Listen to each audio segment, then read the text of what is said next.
In my last video, I showed you how to test the adhesion level of a painted finish.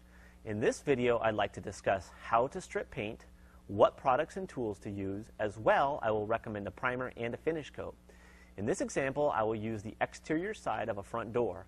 So let's say that you've tested the adhesion on the existing paint of your front door and determined that the paint should be stripped. Now before we get started, here is a list of the items that you will need to remove the paint.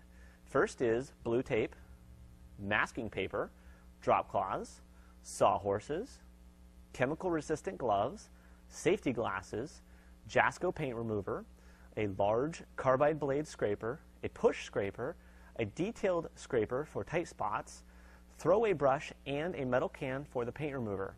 Now an optional tool is a heat gun in case the lower layers are not responding well to the paint remover. So let's get started. The first step is to mask off any surface that you don't want to harm.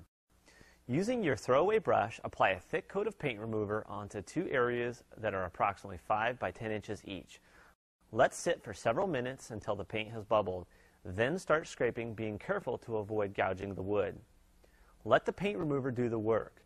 Depending on the number of layers you are trying to remove, you may have to repeat these steps several times.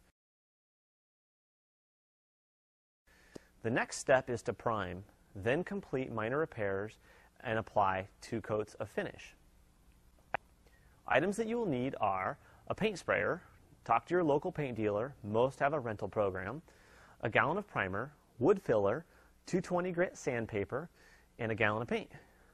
Because this is a wood door that gets tons of direct sunlight, I chose a primer that would bond well to raw wood and stay flexible enough to handle the movement that occurs in this situation.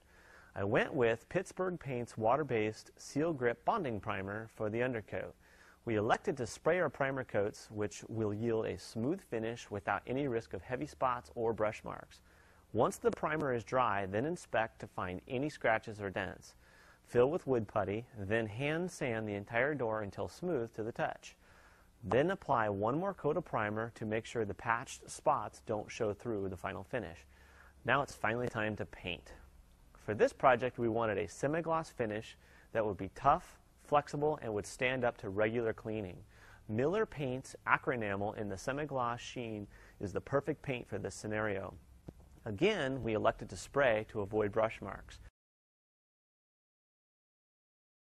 As you can see, the finished result is a smooth, beautiful paint job that will last for years.